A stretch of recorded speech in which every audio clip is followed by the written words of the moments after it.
LG화학은 첫 번째 말도 안 되는 밸류에이션이다. 내년 기준으로 PER 10배다. 코로나 때보다 더 싼 밸류에이션이다. 두 번째는 LG화학의 기초석유화학 사업부가 흑자 전환했는데 여기서 더 실적이 나빠지기는 어렵다. 기초석유화학 사업부도 계속적으로 개선되는 흐름을 보일 것으로 보고 있고요. 꿀리지 않을 정도로 밸류에이션 매력이 있다. 그래서 바닥권에서 기관들의 연속 매수세가 들어오고 있어서 앞으로의 LG화학 주가는 하방보다는 상방이 더 현실 가능성이 매우 높다고 보고 있습니다.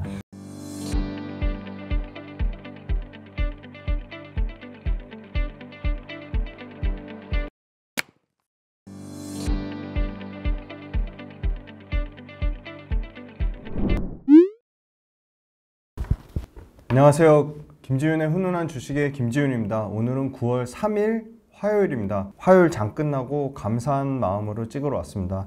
네, 많은 분들이 응원의 댓글 달아주셔서 감사하고 영상 컨텐츠 내용의 질이 괜찮다고 말씀해 주셔서 진심으로 감사드립니다. 네, 유튜브 찍는 거 사실 돈이 하나도 안 되는데 유튜브로 많은 분들이 도움이 된다고 하시고 유튜브 관련돼서 많은 분들이 영상 좋아해 주시고 기업 분석 관련돼서도 굉장히 많은 관심을 가져주시고 좋은 투자 아이디어를 삼는 데 도움이 된다고 해서 영상을 만들고 있습니다. 그래서 영상 관련돼서 제 신변의 변화가 생겨서 앞으로 영상의 그 퀄리티가 조금 떨어질 수는 있습니다. 그래서 조금 양해를 부탁드리고 편집자를 구하려고 하고 있으니까 주식도 배우면서 영상 편집에도 관심이 있으신 분들은 저한테 댓글을 달아주시면 그분한테 연락드리도록 하겠습니다. 네, 오늘은 2차전지가 이틀째 강하게 반등이 나올 줄 알았는데 생각보다 그렇게 강하게 반등이 나오지는 않았습니다. 전반적으로는 시장이 그렇게 썩 좋은 상황은 아니었고 화장품주가 강세를 나타내고 있습니다. 그래서 화장품주가 그 5대 주도주죠. 전력기기, 제약바이오, 화장품, 조선, 방산 이 5대 주력 그 주도주 중에 화장품이 아직도 굳건히 5개의 주도주 산업군에 버티고 있고요. 오늘은 LG화학이랑 7월달 전기차 판매량 그리고 배터리 출하량 데이터를 가져왔습니다. 오늘 영상도 많은 관심 부탁드리고요. 그리고 백화점, 현대백화점 관련돼서 아직 취소 안 된 거는 목동, 여의도, 청주, 부산. 네, 목동, 여의도, 청주, 부산은 취소가 안 됐으니까 많은 신청 부탁드리고 오프라인에서 후니팸 가족 여러분들 좀 많이 만나 뵀으면 참 좋겠습니다. 그리고 취소됐던 중동, 신촌, 네, 중동, 신촌, 판교 정규강의 네, 중동 신촌 판교 정규강의 일산도 10월 달에 다시 연기를 했으니까 10월 달에 또 많은 신청이나 관심 부탁드리고 10월 달에 안 되면 또 11월 달에 신청 받을 수 있도록 하겠습니다. 네, LG화학 먼저 기사부터 보시면 네, LG화학 석유화학 업계 네, 비상경영, 네, 허리띠를 더 조인다고 하고요. 배터리 관련 이익 회복세가 3분기부터 굉장히 빠르게 가시화된다는 거고요. 심지어 배터리 관련된 이익률이 양극재 5대 천왕 중에 가장 좋은 10%대까지 회복이 될 것으로 보고 있습니다. 환경오염 해결사로 떠오른 생분해 플라스틱, 네, 일반적으로 PBAT, 네, PBAT가 연평균 32% 성장하고 있고요. 생분해 플라스틱 역시도 LG화학이 가장 잘하고 있고 가장 캐파가 큽니다. 전기차 화재 논란 배터리 업계 열폭주 방지 신기술의 사활 이걸 LG엔솔이 가장 잘하고 있고요. LG에너지솔루션 외에는 지금 삼성 SDI가 전고체 배터리를 2027년에 가장 빠르게 상용화하려고 하고 있습니다. 네, DB금융투자에서 LG화학 밸류에이션 저점 고민해야 된다. 코로나 수준보다도 더 떨어졌다. 지금 코로나 때 0.98배였다면 지금의 PBR 8월 말 기준으로 0.8배 정도 수준이니까 밸류에이션이 엄청나게 싸다는 거고요. 배터리 두뇌에 해당되는 BMS 특허 관련돼서 국내 3사가 중국과 일본을 압도한다는 겁니다. 네, 일본에 비해서는 3.5배고요. 중국에 비해서는 1.2배 배터리 관련된 특허가 많다는 거고요. 그 다음에 LG화학이 캐펙스나 차입금 증가 속도를 조절하면서 오히려 하반기에는 현금 흐름이 개선될 것으로 보고 있습니다. 작년 대비 투자 절반으로 줄이면서 오히려 그 재무 구조를 탄탄하게 하는 모습을 나타내고 있고요. 배터리가 타격받으면 지역 경제도 위험이다. 왜냐하면 LNF 대구, 에코프로, 포스코 퓨처엠도 포항, 그 다음에 광양, 그 다음에 LG화학, 청주, 에코프로비움 청주. 그래서 지방에 전국적으로 소재 부품 공장이 자리를 잡고 있기 때문이고요. 캐즘 도미노 불가피. 네, 또 역시나 부정적인 기사도 많습니다. 양극재 제품 가격 반등 나오고 있는데도 수익성 개선이 뭐 먹구름이다 이런 얘기가 있고요. 아픈 손가락이 된 석유화학, 그 다음 배터리 각기 다른 그룹사마다 승부수를 띄운다는 거고요. 순항 중인 샤인 프로젝트, 이것도 석유화학 업계가 제품에 대한 공급 과잉, 그 Q 물량이 드라마틱하게 좀 늘어나는 거라고 봅니다. 샤인 프로젝트 쉽게 말하면 정유사가 이제는 직접 기초 석유화학 제품을 만들겠다는 겁니다. 네, 유한타증권 역시도 LG화학은 3분기 배터리 회복이 뚜렷하다. 그래서 여전히 엄청나게 저평가된 상태라고요. LG화학도 의약품, 제약바이오 사업부가 상반기 기술 수출 효과로 영업이익이 150% 올라가고 있고, LG화학의 제약바이오 사업부도 R&D 투자에 집중하고 있다. 특히 항암제 쪽. 그리고 외국계 증권사 번스타인에서 삼성 SDI랑 LG화학이랑 목표가가 50% 이상 현재 주가 대비 상승 여력이 있다고 밝혔습니다. LG화학은 연초 대비 여전히 32% 빠졌고 고점 대비 68% 빠지면서 주가가 상당히 부진한 상황입니다. 최근에만 조금 바닥권에서 살짝 올라오는 것 같은데 아직 추세가 전환됐다고 말하기는 조금 어려울 것 같습니다. 그 다음에 이제 다른 거 보시면 화학주 단에서는 뭐 압도적으로 금호석유화학만 연초 대비 플러스고요. 금호석유화학도 연초 대비 플러스지만 최고점 대비로는 50% 이상 빠졌고요. 그 다음에 양극재단의 에코프로비엠, LNF 모두 고점 대비로는 평균적으로 40% 넘게 빠졌는데, 그나마 코스모 신소재가 연초 대비 17% 빠지면서 양극재단에서는 가장 주가가 선방을 했습니다. IBK, 그 다음에 SK, DB, 유한타, 미래, IM증권, 키움, 신한증권 레포트를 참고했고요. 전기차 전체 7월 판매가 하이브리드, PHEV 포함해서 137만 대를 기록했고요. 이 중에 순수 전기차가 84만 대를 기록했습니다. 순수 전기차의 비중은 여전히 50% 미만인 44.7%를 기록했고요. 전년 대비로는 성장률이 많이 둔화됐습니다. 5.9%를 기록했습니다. 네, 전체 비중 중에 중국이 31.9%를 차지하고 있고 2위가 유럽 22만 1000대인데 유럽이 7.5% 전년 대비 감소했고요. 미국이 12.9%인데 미국의 증가폭이 상당히 조금 많이 줄었습니다. 미국의 전년 대비 증가폭이 1.8%밖에 안 되고요.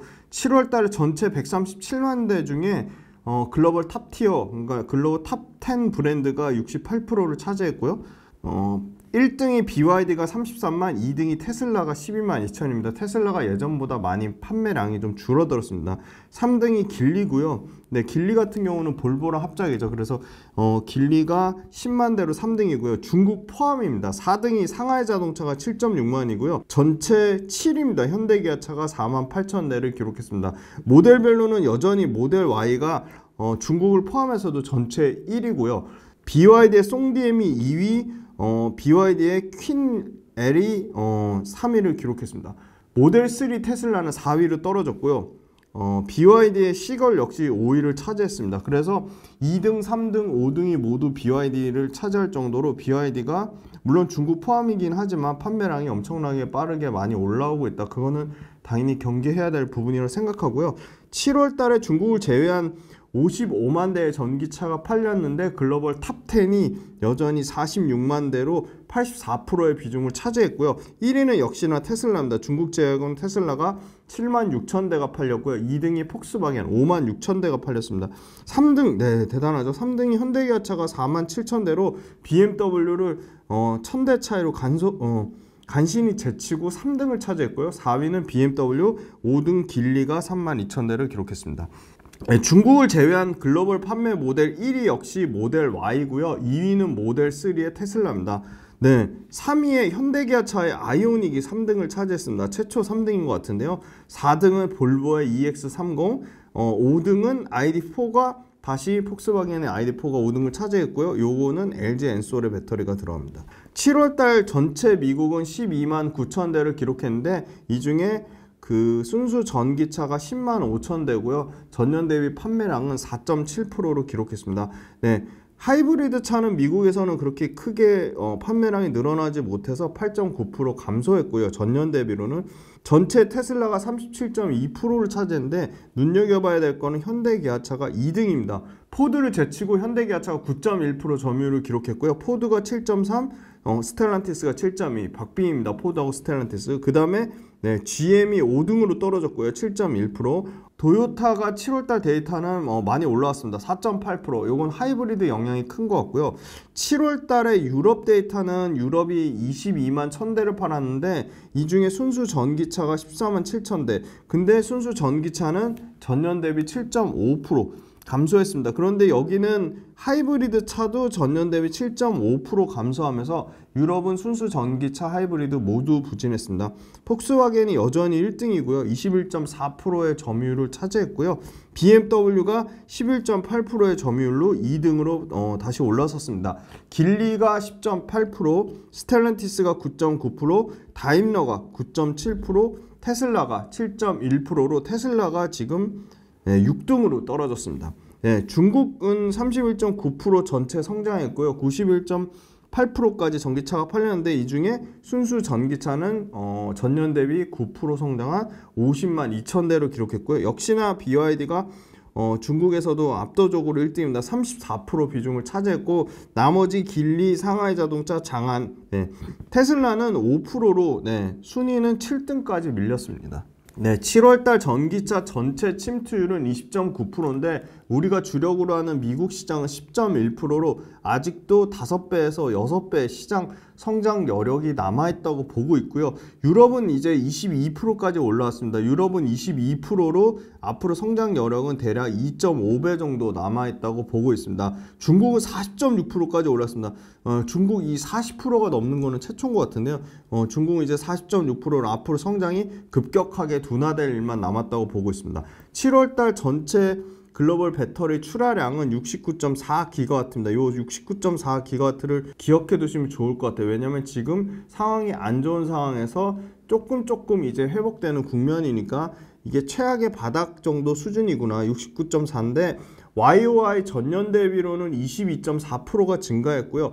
유럽이 이 중에 11.7인데 유럽은 전년 대비 1.7% 소폭 감소했고요. 미국은 9.77GW시로 전년 대비 14.2% 증가했습니다. 물론 미국도 증가율이 30%대에서 14.2니까 많이 줄긴 했지만 그래도 미국 여전히 성장하고 있다는 거. 출하량이 증가율은 둔화됐지만 출하량 자체는 늘어나고 있다는 거고요. 중국이 42.2로 출하량 증가가 33%. 왜냐하면 중국은 최근에 이구환신에서 보조금을 1만 위안에서 2만 위안으로 늘리면서 여전히 보조금 정책을 엄청나게 강화하고 있다. 기타 지역, 유럽과 북미와 중국을 제외한 기타 지역에서는 26.7% 성장하고 있습니다. 전체 7월달 중국을 포함한 글로벌 배터리에서 LG엔솔이 7.1GW로 6월달과 거의 비슷한 수준을 나타냈고요. 삼성 S대 소폭 부진했습니다. 전년 대비 4.5% 감소한 2.3GWh를 기록했고요. SK온이 3사 중에 유일하게 전년 대비 성장했습니다. 3.1GWh로 7.6% 증가한 수치를 나타냈고요. 파나소닉은 굉장히 부진했습니다. 31.8% 감소한 2.6GWh로 파나소닉이 SK온한테 이미 밀렸고 삼성 SDI하고도 거의 비슷한 정도 수준입니다. CATL이 26.1로 중국 포함 전체 1등을 기록했고요. 27.8% 증가했습니다. BYD가 29.3% 증가한 12.3을 기록했고요. 기타 배터리가 87.8% 증가한 10.8GWh를 기록했습니다. 중국을 제외한 데이터가 가장 중요한데요. 중국을 제외한 7월 달에 전체 글로벌 출하량은 27.2입니다. 요 27.2 수치도 기억해 두시면 좋을 것 같아요. 27.2는 전년 대비 8.9% 증가한 수치고요. 중국을 제외한 데이터에서 LG엔솔은 전년 대비 3.3% 증가한 6.7GWh를 기록했습니다. SK온은 전년 대비 8.4% 증가한 3.1GWh를 기록했고요. 삼성 SDI가 7월 달엔 좀 부진했습니다. 4.4% 줄어든 2.4GWh를 기록했습니다. 파나소닉은 역시나 계속 5, 6, 7, 3개월 내내 부진한데요. 전년 대비 32% 줄어든 2.6GWh를 기록했고요. CATL도 드디어 전년 대비 1.5% 감소한 6.9GWh를 기록했습니다. 나머지 기타에서 전년 대비 136.6% 증가가 나왔고요.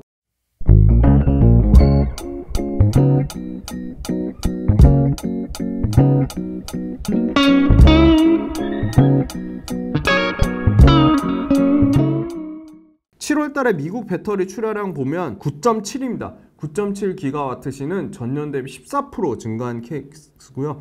LG엔솔이 미국에서 굉장히 좋은 데이터가 나왔죠. LG엔솔이 9.7GW 중에 2.5GWh로 전년 대비 62% 성장했습니다. 미국에서 출하량이 계속 늘어나고 있어요. 그 다음에 삼성 SDI는 전년 대비 6.1% 증가한 1.2를 기록했고요. SK온도 전년 대비 SK온도 데이터가 좋았네요. 57.3% 증가한 1GWh를 기록했습니다. 파나소닉은 역시 7월달 미국에서도 18.8% 감소하면서 2.3GWh를 기록했고요. 지금 LG엔솔이 지금 파나소닉 데이터를 넘어선 지 지금 2달 연속 나오고 있습니다. CATL은 1.2GWh로 전년 대비 6.1% 증가했고요. 나머지 기타 배터리가 1.6으로 216.4% 증가했습니다. 7월달 유럽 배터리 보시면 LG엔솔이 부진했습니다. LG엔솔이 전체 유럽 11.7, 미국은 전체 9.7, 그 다음에 유럽은 7월달 전체 11.7. 이게 배터리 출하량 나쁠 때 바닥권에 있는 데이터니까 미국은 9.7, 유럽은 11.7. 이 데이터를 기억해 두시면 좋을 것 같아요. LG엔솔은 유럽에서 3.2GW인데 21%나 감소를 했고요. 삼성 SDI 4% 감소한 1.2GWh를 기록했습니다. SK온만 유럽에서 상당히 선방했죠. SK온만 1.3GWh로 유럽에서도 18.1%나 증가를 했습니다. 파나소닉은 출하량이 0으로 전년 대비 14.6% 감소했고요. CATL은 4.2GWh로 CATL도 전년 대비 2.7% 감소했습니다. 7월 달에 LFP 배터리 침투율은 전체 44%로 중국을 제외하고는 9.4% 침투율을 기록했고요. 중국이 지금 66% 침투율, 중국은 거의 3분의 2가 다 LFP고요. 유럽은 LFP 침투율이 5.6%밖에 안 됩니다. 미국도 LFP 침투율이 3.5%밖에 안 된다. 그래서 LFP 데이터가 상당히 의미가 매우 낮다. 그렇게 말씀드리겠습니다. 글로벌 배터리 탑 10인데요. 지금 7월 달에 CATL이 전체 26으로 시장 점유율 37.6%고요. BYD가 12GWh로 17.8%, LG엔솔이 7GWh로 전체 점유율 10.2%. 단 요거 판매량 기준, 그러니까 출하량 말고 판매량 기준으로 하면 CATL하고 BYD는 오히려 이 출하량 그 값이 내려가고요. LG엔솔이나 삼성 SDI나 SK온은 올라갑니다. 그 이유는 LG엔솔이나 삼성 SDI나 SK온이 파는 배터리가 비싸다는 거고요. 아무튼 SK온은 3, 그래서 시장 점유율은 4.5, 그 다음에 삼성 SDI가 2, 시장 점유율 3.7, 파나소닉이 3.7, 그리고 나머지 뭐 EV, 그 다음에 거시안, 요런 데가 보면 시장 점유율이 4%대, 그죠? 그 다음에 전년 대비 CATL은 34% 성장했고 BYD는 29.3% 성장했는데 LG엔솔 성장하지 못했습니다. 전년도 수준이고요. SK온도 전년 대비 성장하지 못했고요. 삼성 SDI는 오히려 8.8%가 줄어들었습니다. LG화학 숫자가 좋아지고 있는데요. 영업이익이 23년 4분기를 바닥으로 지금 4분기 때 2,474억에서 올해 1분기 때 2,674억, 2분기 때 4,059억, 계속 좋아지죠. 3분기 때 대략 보수적으로 5,800억에서 6,700억 정도로 예상을 하고 있습니다. 그래서 LG화학 영업이익이 3개 분기 연속으로 계속 증익 흐름을 나타낼 거라고 보고요. 이 바탕에는 화학 부분도 흑자고 양극재랑 배터리 쪽에서도 빠른 이익 개선이 예상이 되고 있습니다. 특히 기초소재 화학이 전 분기 대비 32% 증가한 423억을 예상을 하고 있고요. 첨단 소재 쪽도 전 분기 대비 19% 증가한 첨단 소재단에서 2천억대 이익을 예상을 하고 있습니다. 배터리 소재단에서도 전 분기 대비로는 135% 증가한 4,650억을 예상을 하고 있는데요. 특히나 3분기 때 배터리 관련된 이익의 회복이 매우 뚜렷할 것으로 보입니다. 그러니까 첨단 소재 이익도 좋아지고 LG엔솔 배터리 둘 다 좋아질 걸 보는데요. 첨단 소재는 양극재와 OLED 소재가 다 좋아지는데요. 영업이 2천억 되면은 LG화학이 첨단 소재 영업이익에서는 정상 수준까지 올라오는 거 아니냐, 그런 기대감이 있고요. 특히나 양극재 단에서는 그 영업이익률이 9에서 10%대까지, 양극재 5대 천왕 중에서는 가장 좋은 압도적인 양극재 영업이익률을 예상을 하고 있습니다. 그 다음에 양극재 판가가 조금 회복이 되고 있고요. 그때 수출 데이터 말씀드렸는데 6월달, 7월달에 계속 전월 대비로는 약 1%대, 아주 소폭이긴 하지만 6월, 7월달에 전월 대비로는 1%대 반등이 나오고 있다는 거고요. 고가 원재료 투입에 대한 부담감이 해소되고 있다. 그러니까 고가 원재료 투입분에 대한 실적 반영이 끝나고 있다는 거죠. 그리고 배터리 판가 하락도 하반기에는 중지될 것으로 보이고요. 판매 물량은 보수적으로 잡았지만 10% 이상은 증가할 것으로 보고 있습니다. 그래서 제조단에서 AMPC 첨단 생산세액 공제를 제외한 그 손실이 대략 2분기 기준으로 2,600억 적자에서 올해는 연말에는 3분기, 4분기로 갈수록 이 배터리 관련된 제조 부분에서도 영업 손실은 손익분기점, BEP는 회복이 될 것으로 예상을 하고 있습니다. 올해 8월 기준, 8월 말 기준으로 PBR, 시가총액과 순자산총액의 비율이 0.75배로 엄청나게 싼 수준이고요. 코로나 저점 때가 0.96배입니다. 그리고 리먼 글로벌 금융위기 때가 0.9배이기 때문에 그거 밑에 수준입니다. PBR이 0.75배, 밸류에이션상에서 상당히 저평가되어 있다. 글로벌 전기차 배터리 과잉 공급에 따른 경쟁 심화는 이미 주가에 반영됐고 모르는 새로운 사실이 아닙니다. 그리고 영업현금 부족에 따라 재무부담 증가, 이 부분 또한 역시나 과도하게 주가에 반영됐습니다. 그래서 캐펙스 투자 줄이고 양극재 관련된 캐펙스 투자도 2026년 기준으로 28만 톤에서 20만 톤으로 대폭 축소를 했고요. 그 다음에 계속 얘기가 나오는 그 NCC, 여천 NCC 공장 매각건, 그리고 LG에너지솔루션 지분 매각건도 계속 이슈가 살아있기 때문에 올해 말 또는 내년에 분명히 이게 새롭게 재무구조 개선을 하거나 LG화학의 가치를 높이기 위해 충분히 이런 이슈들이 나오지 않을까, 그렇게 보고 있고요. LG에너지솔루션 판매에 관련된 양극재 비중이 확대되고 있습니다. 왜냐하면 당연히 LG엔솔 입장에서는 LG화학의 양극재를, 물론 포스코퓨처엠도 물량을 주고 코스모 신소재도 물량을 주지만 LG화학 자체 내재화하는 비중 못해도 40%는 가져가겠다고 했기 때문에, LG화학 내재화 비중 40% 가져가겠다고 했기 때문에 양극재 수익 회복은 가속화될 수밖에 없고요. LG화학 자체 캐파 하향 조정했습니다. 캐펙스 투자를 4조대에서 3조 초반까지 낮췄기 때문에 재무부담이 LG화학 관련된 재무부담, 캐펙스 투자에 대한 재무부담이 1조 넘게 상당히 완화될 거라고 보고요. 그러면 전체 양극재 캐파는 어떻게 되냐? 작년 기준 11만 5천 톤에서 올해는 소폭 2만 톤 정도 늘어나 13만 5천 톤을 보고 있고요. 네, 유한타증권 레포트를 참고했습니다. 그 다음에 25년도 기준 내년에도 소폭 늘어난 15만 5천 톤, 26년 기준으로 20만 톤을 예상하고 있기 때문에 상당히 양극재 캐파에 대해서 보수적으로 잡았다고 보고 있고요. 배터리 셀 또한 2023년 작년 기준 303.5기가와트시에서 올해는 대략 한 30기가와트 정도밖에 늘어나지 않는다고 보고 있는데, 역시나 메인은 내년입니다. 내년에 2025년에 538기가와트시를 보고 있어요. 이 중에 538기가와트시면 올해 대비해서는 60% 이상 성장을 예상을 하는 거고요. 특히 미국, 한국, 중국, 폴란드에서 신규로 165기가와트, 미국, 중국, 한국, 폴란드에서 신규로 165기가와트시가 증설된다고 보고 있습니다. 내년 기준으로 기초석유화학사업부의 전체 캐파를 보면 에틸렌 329만 톤입니다. 이것도 24년 대비 하나도 늘어나지 않는 거고요. 증설 안 하는 거고요. 프로필렌 138만 톤, 이것도 올해 24년 대비 하나도 증설 안 하는 거예요. 부타디엔 마찬가지입니다. 올해 41만 5천 톤, 증설 하나도 안 하는 겁니다. PVC 주력이죠. 예, 나름 고마진의 기초석유화학 제품, 이것도 125만 톤 전혀 증설 안 하는 겁니다. 폴리에틸렌, 이거는 마진이 저마진이죠. 245만 톤 증설 하나도 안 하는 거고요. 폴리프로필렌 63만 5천 톤 이것도 증설 하나도 안 하는 거고요. 스타일 모노머 SM도 67만 8천 톤 전혀 증설 안 하는 거고요.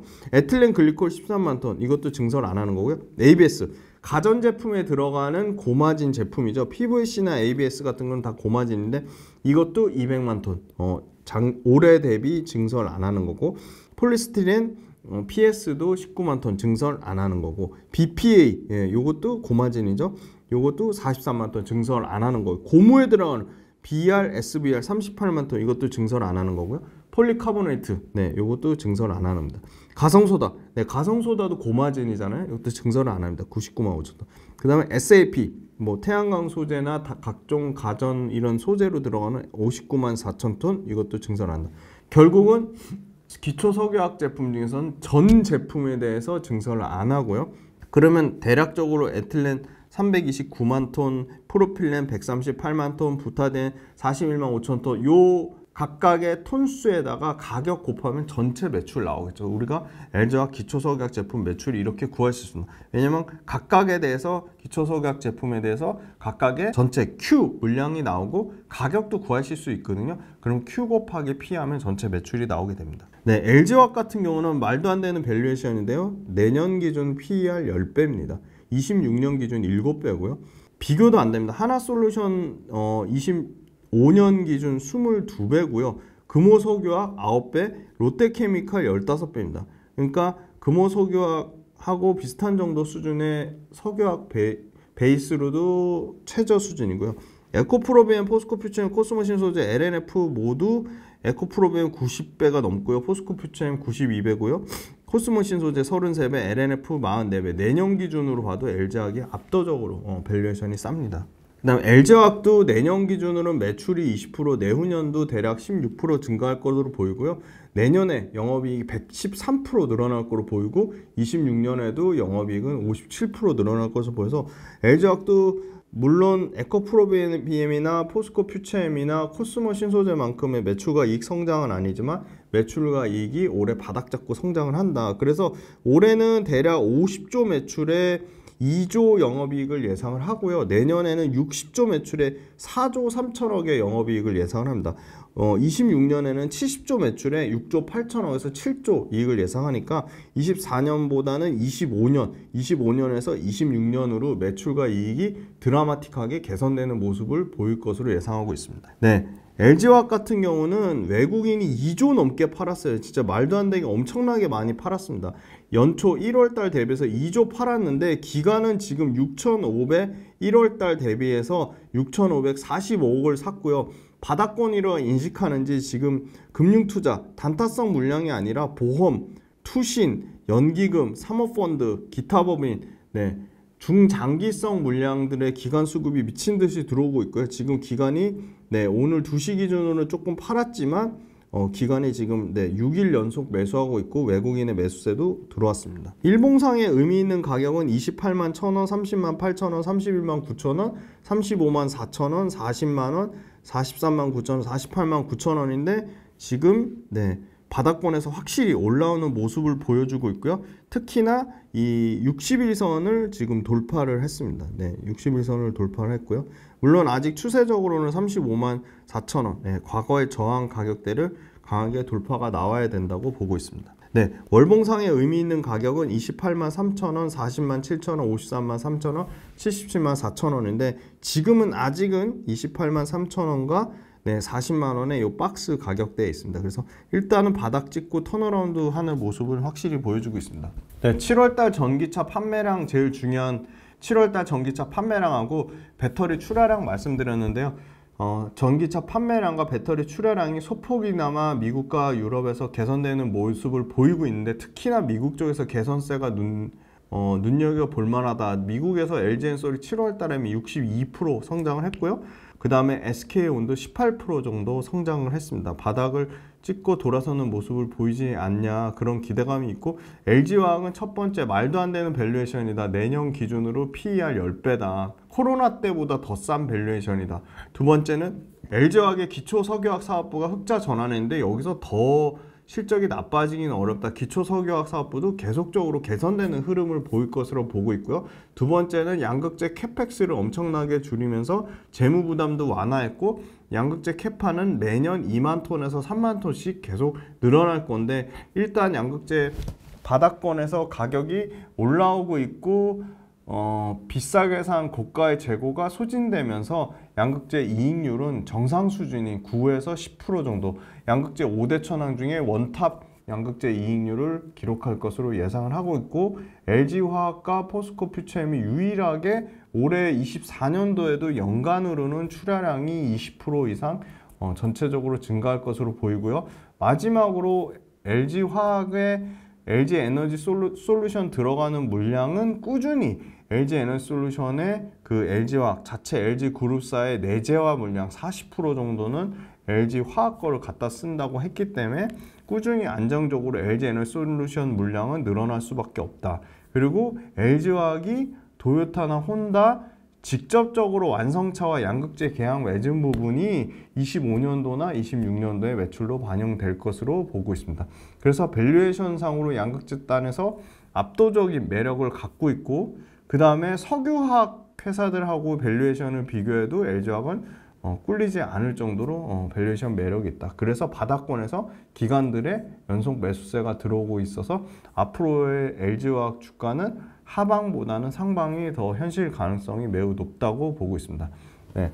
양극재 5대 천왕 관련돼서 가장 매력적인 거는 여전히 포스코 퓨처엠이지만, 포스코 퓨처엠 못지않게 LG화학도 양극재 중에 굳이 종목을 선택한다면 굉장히 합리적이고 논리적이고 매력적인 LG화학 양극재 답안지가 되지 않을까, 그렇게 보고 있습니다. 네, 장시간 동안 전기차 판매 현황과 LG화학 들어주셔서 감사하고, 백화점 오프라인, 현대백화점 오프라인 강의도 많은 신청 부탁드리고 오프라인에서 많은 분들 만나 뵀으면 좋겠고, 그 다음에 김지윤의 훈훈한 주식 구독자 여러분들이 진짜 원하는 컨텐츠가 뭔지 적극적으로 의견 개진해 주시고, 그리고 김지윤의 훈훈한 주식 당장 아마 다음 주 화요일 이후부터 편집의 질이 많이 나빠질 수 있으니까 주식도 배우면서 편집을 하시는 분들이 있으면 개인적으로 편집을 하면서 주식도 관심 있으신 분들이 있으면 개인적으로 댓글이나 쪽지 남겨주시고, 그리고 이 컨텐츠 관련해서 약간의 개인의 신변 변화가 있지만 그래도 컨텐츠 꾸준히 열심히 업로드할 것을 약속드립니다. 네, 많은 구독과 좋아요, 알림 설정 부탁드리겠습니다. 네, 장시간 동안 LG화학과 전기차 7월달 판매 동향 들어주셔서 감사합니다.